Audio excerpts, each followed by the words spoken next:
Alors les travailleurs, en tant que classe sociale, sont les grands absents de tout ce qu'on entend et qu'on peut lire sur la guerre en Ukraine actuellement. À la place des idées de transformation sociale, le nationalisme, avec ses variantes, est devenu le maître mot de l'idéologie. Le nationalisme de Zelensky et celui de Poutine se répondent.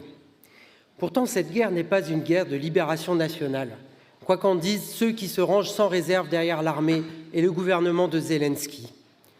L'Ukraine est un enjeu de pouvoir pour Poutine, mais elle est aussi un pion entre les mains des puissances impérialistes coalisées. Réclamés il n'y a pas si longtemps du communisme révolutionnaire, ont pris position en se tenant sur ce terrain du nationalisme et en se faisant les porte-voix de milieux étrangers, sinon hostiles au prolétariat, la petite bourgeoisie, l'intelligentsia de gauche. Après avoir réclamé à corps et à cri des armes pour l'Ukraine, sans même se demander à qui elles iraient et quelle politique elles serviraient, ils saluent une résistance héroïque du peuple ukrainien en évitant de parler des impérialistes. Cet aveuglement volontaire les amène à se ranger de fait derrière la coalition impérialiste et à propager les justifications dont la bourgeoisie a besoin pour masquer sa politique. Mais non, il faut l'affirmer haut et fort, cette guerre n'est pas celle des travailleurs, à commencer par ceux d'Ukraine et de Russie. Ils n'y ont aucun intérêt.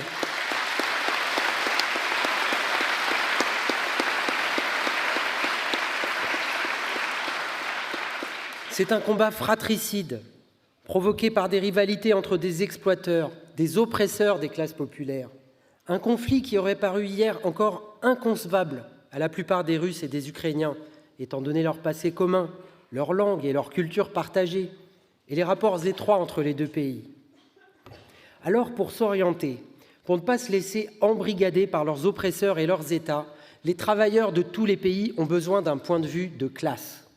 Et cela commence par ne pas prendre pour argent comptant la propagande contre les Russes et pour les Ukrainiens, présentés comme des peuples au garde-à-vous derrière leurs chefs, comme s'il n'y avait plus de classes sociales opposées dans ces pays. En Russie, près de 15 000 personnes ont été interpellées à la suite des manifestations qui ont éclaté un peu partout à l'annonce de l'invasion. Une loi votée le 4 mars a interdit de diffuser des informations mensongères, autrement dit de dénoncer la guerre, prévoyant jusqu'à 15 ans de prison. Des médias d'opposition déjà ciblés comme agents de l'étranger ont fermé. Des journalistes, syndicalistes et militants d'extrême gauche ont quitté le pays. Mais d'autres opposants à la guerre n'ont pas pu partir. En août, un conseiller municipal de Moscou s'est vu infliger 7 ans de colonie pénitentiaire. Une enseignante, ayant dit à ses élèves que la Russie avait bombardé une maternité à Mariupol, a pris 5 ans de prison avec sursis, plus une interdiction de travailler dans les écoles publiques pendant 3 ans. Alors, les travailleurs russes n'ont évidemment aucun intérêt à aller se battre en Ukraine. L'armée a d'ailleurs dû multiplier les efforts pour trouver des soldats. À la veille et au début du conflit, elle les recrutait dans les régions excentrées et pauvres du pays, au Caucase et en Sibérie. Ceux qui signaient un contrat avec l'armée espéraient souvent échapper à un travail mal payé en usine ou aux petits boulots qui ne permettent pas de vivre. Quand la mobilisation dite partielle a été décrétée le 21 septembre, elle a pris la forme de rafles systématiques dans ces mêmes régions pauvres. Sur les réseaux sociaux ont circulé des images de manifestations de femmes au Daghestan, où il n'y a pas un village qui ne compte déjà au moins un mort, ou encore de mobilisés en Yakoutie, qui refusaient de partir se faire tuer. On a vu des milliers d'hommes se pressant aux frontières du pays. Mais au Kazakhstan et en Géorgie, où l'on parle russe, il n'y a pas de travail pour tous. Et la majorité de ceux qui ont fui sont déjà repartis. Pour aller où ? La Pologne, la Finlande et les pays baltes ont fermé leurs portes aux réfugiés russes et demandent que l'Union européenne en fasse autant, prétendant qu'ils seraient une menace. Ceux qui fuient appartiennent souvent à la petite bourgeoisie. Les travailleurs du rang n'ont pour la plupart ni les moyens financiers, ni les relations pour échapper à l'enrôlement. Alors beaucoup en sont réduits à ne plus loger à l'adresse où ils sont censés résider, à limiter leurs déplacements dans les lieux et les transports où la police risque de les contrôler. D'autres essayent d'obtenir une exemption de leur employeur. L'armée étant souvent passée par les entreprises pour délivrer ces convocations, cela a donné à l'encadrement un moyen de chantage qu'un ouvrier aurait commenté en ces termes : Les bureaucrates sont les rois de la situation désormais. Celui qui ne leur plaît pas est condamné à mort. Récemment, on a appris comment les soldats recrutés dans les prisons en échange de remises de peine et les recrues mobilisés depuis septembre étaient envoyés en première ligne. On les y jette sans entraînement militaire, sans officiers pour les encadrer, sans équipement, sans solde. Des régiments entiers ont déjà été laminés dès leurs premiers jours au front.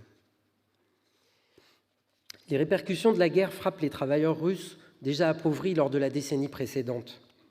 Poutine a joué sur la corde nationaliste pour leur imposer de plus en plus de sacrifices, et ce sont eux qui subissent les sanctions occidentales depuis 2014, avec plus de chômage, des pénuries, le renchérissement des prix. Le chef du Kremlin affirme que les sanctions seraient une chance pour le pays, qui a dû développer ses propres moyens de production, mais c'est du bluff. Le fait que dans la division internationale du travail, l'économie russe en soit réduite à un rôle de pourvoyeuse de matières premières a pour conséquence qu'elle dépend beaucoup de machines, de pièces détachées, de composants électroniques et de technologies venant de l'étranger.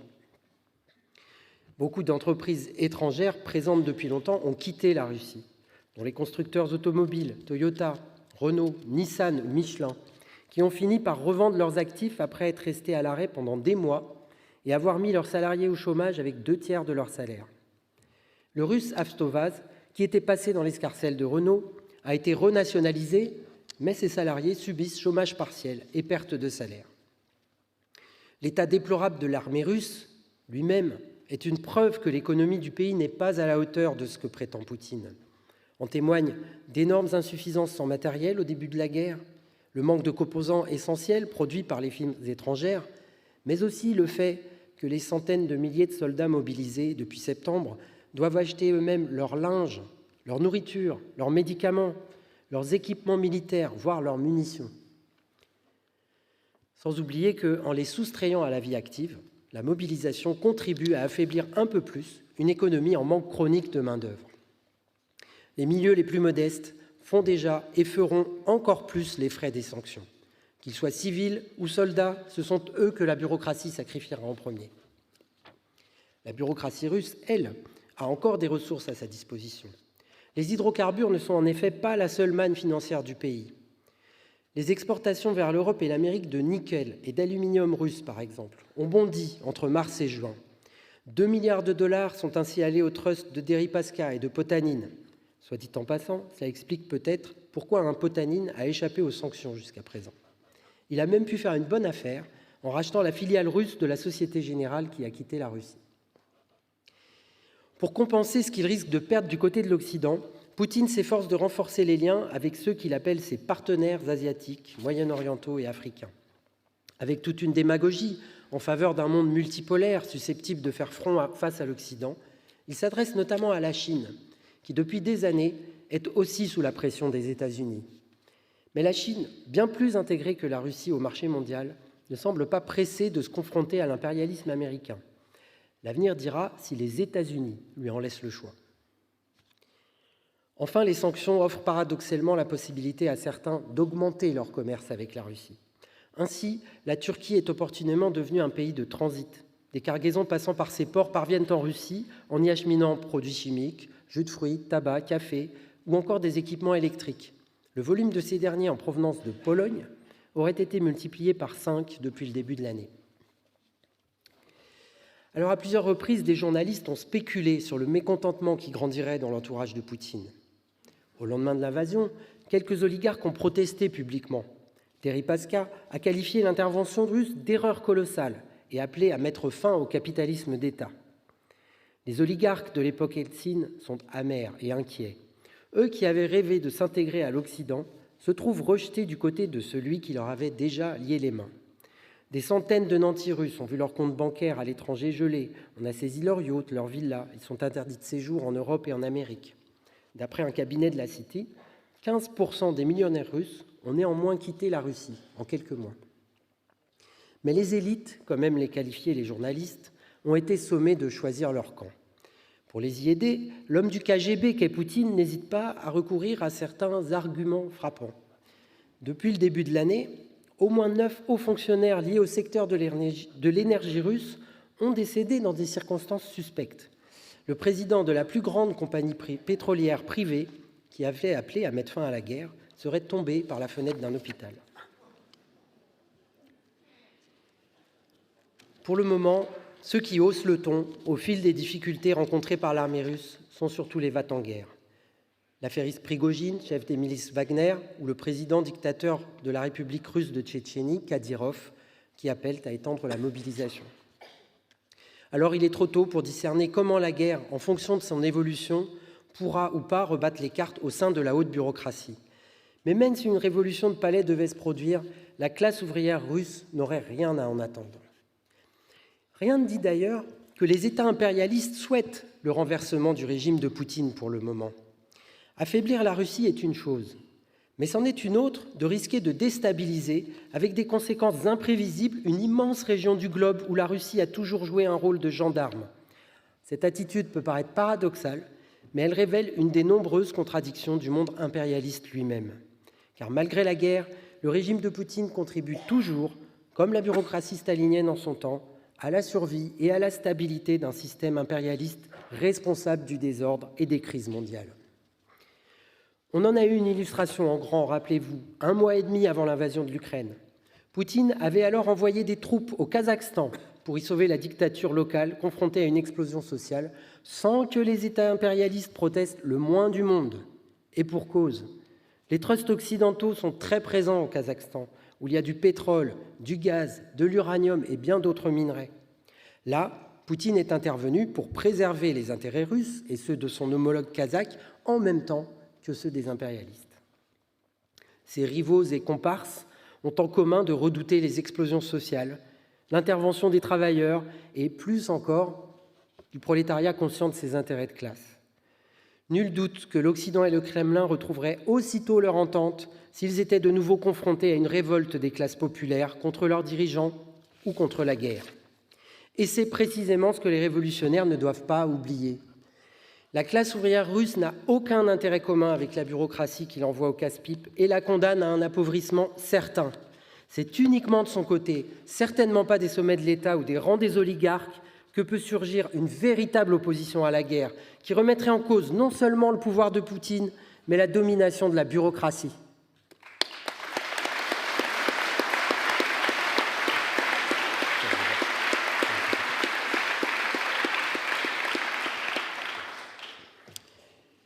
Et en Ukraine alors ?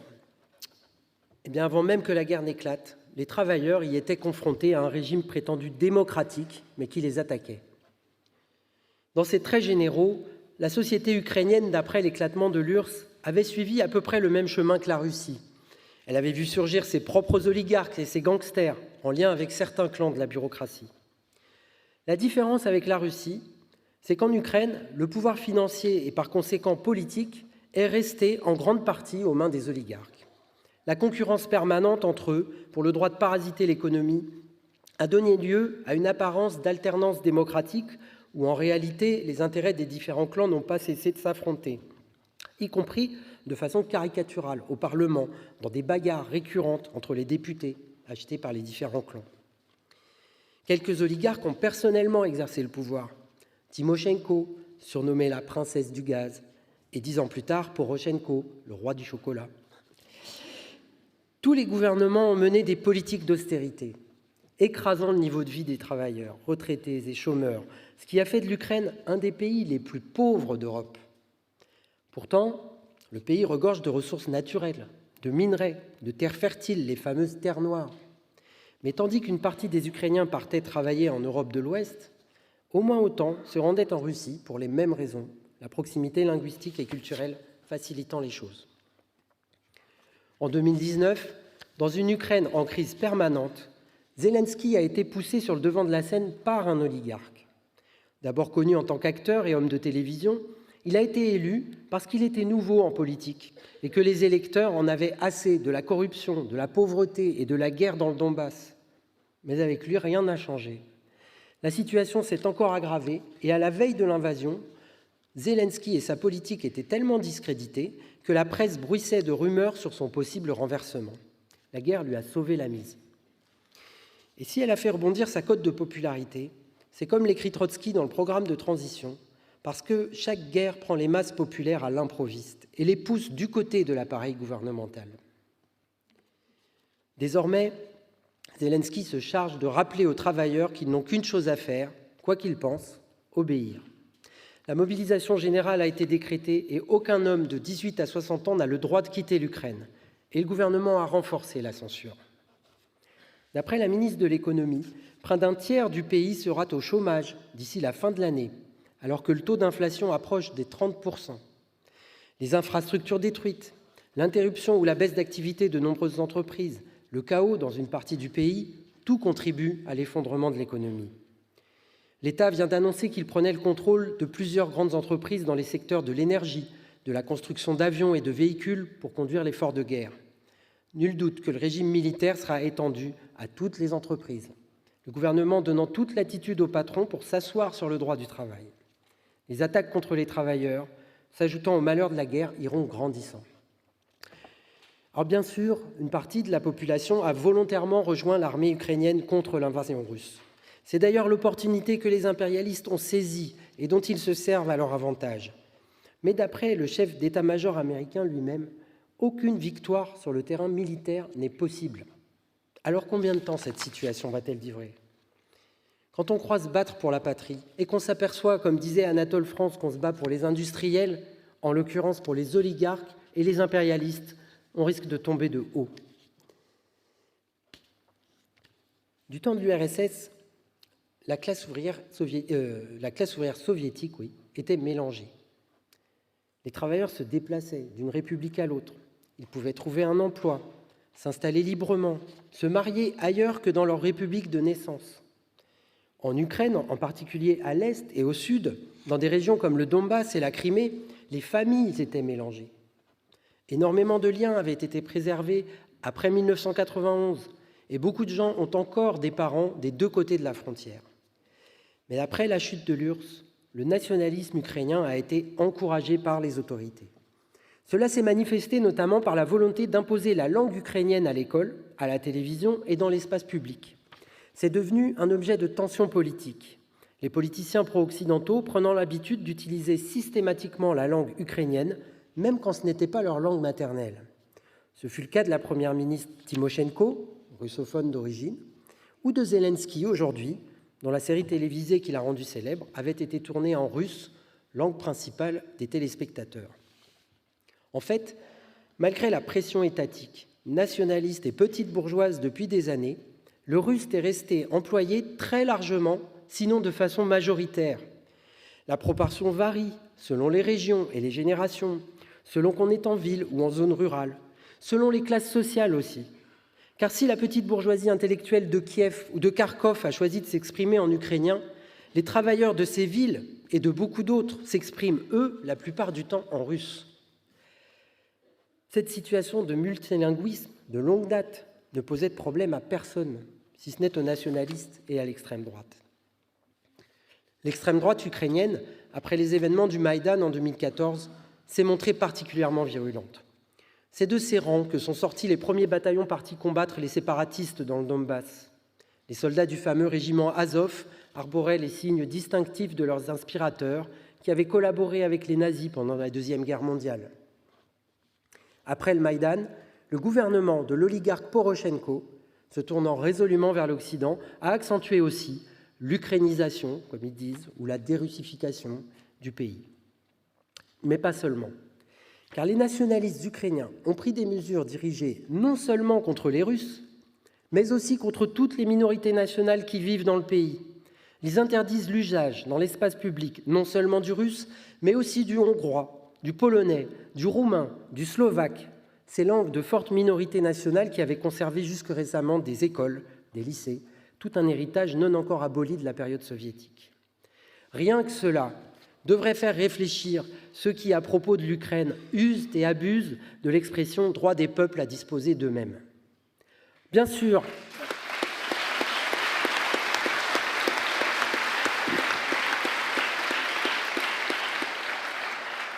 c'est un principe que les révolutionnaires revendiquent. Mais ce principe peut se traduire dans la réalité de bien des manières et pas des meilleures. En l'occurrence, le droit des peuples brandi par Zelensky et par ses soutiens à travers le monde devient concrètement le droit des nationalistes ukrainiens d'écraser d'autres nationalités sur ce qu'ils considèrent comme leur territoire. Cela aboutit aussi à nier le droit pour les travailleurs d'Ukraine d'user librement de leur langue dès lors que ce n'est pas celle que la petite bourgeoisie nationaliste voudrait leur imposer. Car il ne s'agit pas ici seulement d'une question de langue, mais de classe sociale. Oh, ce n'est pas une nouveauté. Trotsky le disait déjà à la veille de 1914, à propos des Balkans, où un mélange inextricable de nationalités avait été constitué par l'histoire. La seule solution pour y mettre fin à l'oppression nationale, c'était de créer une fédération socialiste des peuples, fondée sur l'union des travailleurs de toutes les nationalités, unis par leurs intérêts communs en tant que classe. Eh bien, c'est ce qu'avait commencé à réaliser à l'échelle de l'Union soviétique la révolution russe. Et elle n'a pu le faire que parce que la classe ouvrière, mobilisée dans toutes ses composantes nationales, était aux commandes.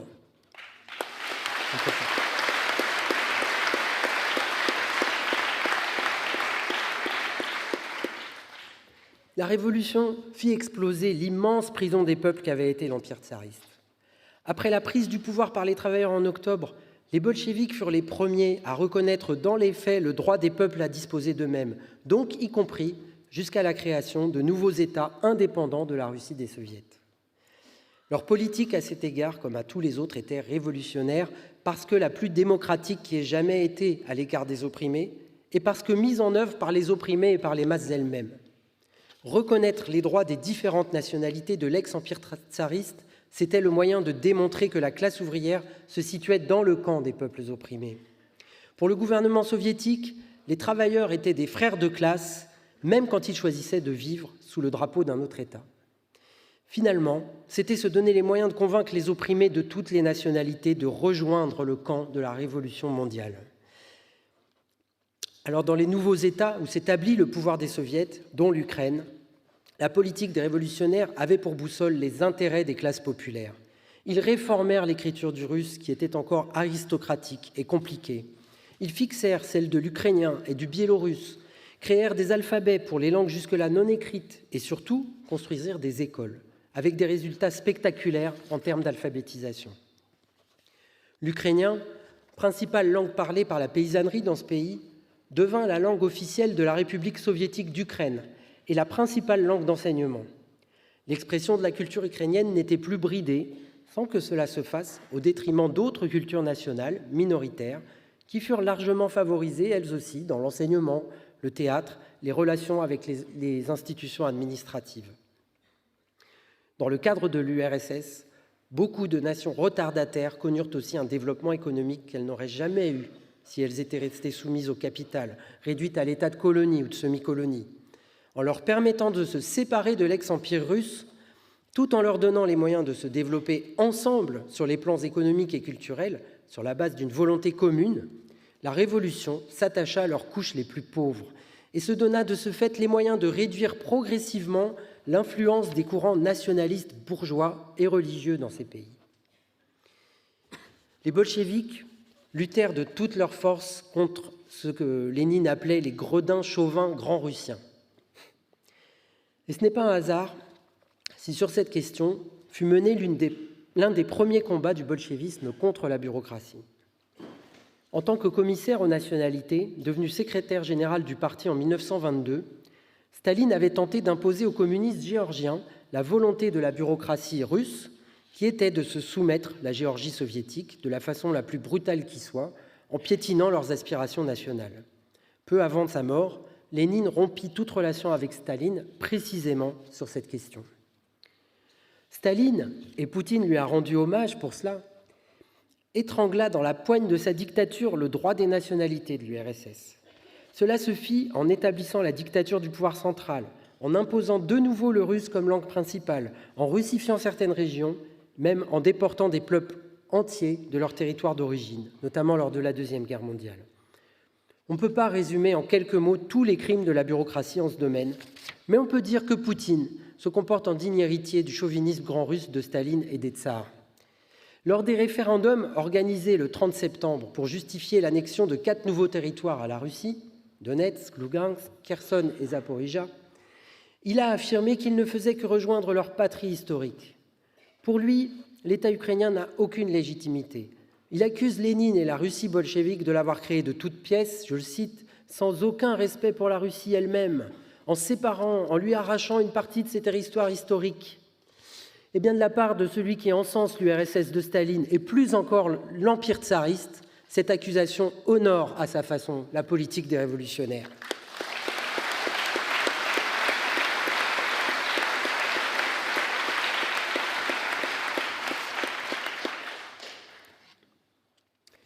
Alors que peut-on craindre et espérer de la poursuite de la guerre aujourd'hui?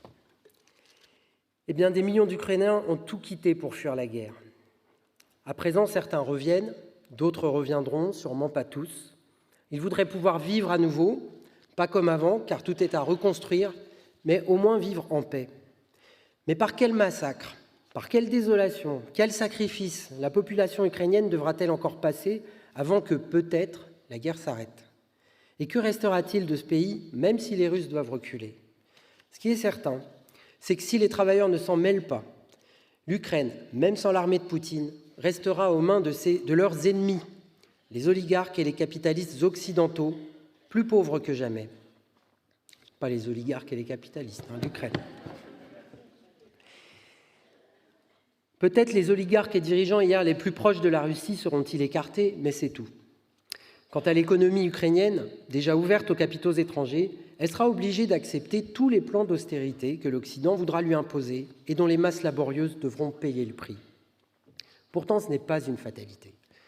Dans un premier temps, les guerres ne laissent libre cours qu'au patriotisme, exacerbé par les États belligérants. Mais elles peuvent aussi provoquer des révoltes et même des révolutions à la hauteur des souffrances qu'elles engendrent. La révolution russe de 1917 a montré que la classe ouvrière était capable de renverser le pouvoir en pleine guerre impérialiste et même de précipiter la fin de la guerre mondiale en appelant les travailleurs des autres pays à se soulever. C'est évidemment l'exemple qui nous inspire. Et nous sommes convaincus que les travailleurs russes et ukrainiens pourraient se révolter demain contre le sort qu'on leur impose. Aussi éloignée que puisse paraître la perspective de la révolution prolétarienne, nous ne savons pas ce que nous réserve l'avenir. La guerre peut durer des années, passer d'un pays à l'autre, anéantir des régions et des populations entières avant peut-être de se généraliser. La seule chose certaine, c'est que la guerre en tant que telle ne prendra pas fin tant que l'impérialiste, qui n'a pas d'autre solution pour faire face à la crise et aux contradictions de son système, n'aura pas été renversé, tant que le pouvoir ne passera pas aux mains du prolétariat.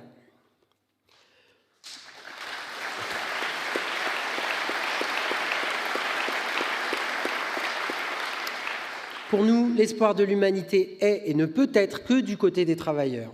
Même si aujourd'hui le mouvement ouvrier organisé est à reconstruire, il y a encore une classe ouvrière nombreuse et concentrée en Russie et en Ukraine, comme dans les autres républiques ex-soviétiques d'ailleurs. Cela aussi, c'est un héritage de la Révolution d'octobre.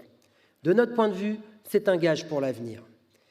Alors il est à souhaiter que dans les deux pays, des jeunes révoltés, des militants du mouvement ouvrier renouent avec l'internationalisme et les idées du mouvement communiste du temps de Rosa Luxembourg, de Lénine et de Trotsky, et qu'ils élèvent une protestation contre la guerre au nom des travailleurs et de leurs intérêts de classe, identiques par-delà les frontières.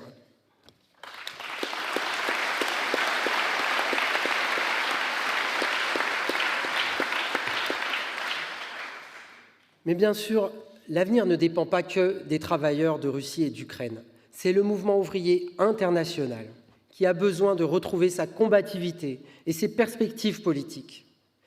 Il est même évident que pour les travailleurs plongés dans la guerre, ce n'est pas le plus facile. Mais il n'y a pas d'autre choix. Dans le monde impérialiste, il n'existe pas de paix juste, sans annexion, sans indemnité de guerre, sans nouveaux malheurs qui s'ajoutent aux morts, aux blessés et aux millions de gens jetés sur les routes de l'exil. Alors ce que nous pouvons faire d'ores et déjà, ici, sans donner de leçons aux travailleurs ukrainiens et russes, c'est contribuer, nous aussi, à ce que le mouvement ouvrier renoue avec l'internationalisme prolétarien, avec la perspective de la révolution socialiste. Nous devons rappeler sans relâche le mot d'ordre adressé aux travailleurs par les bolcheviks dans l'empire des tsars et par les spartakistes en Allemagne pendant la guerre impérialiste, mot d'ordre repris par Trotsky à la veille de la Deuxième Guerre mondiale dans le programme de transition. L'ennemi principal est dans notre propre pays.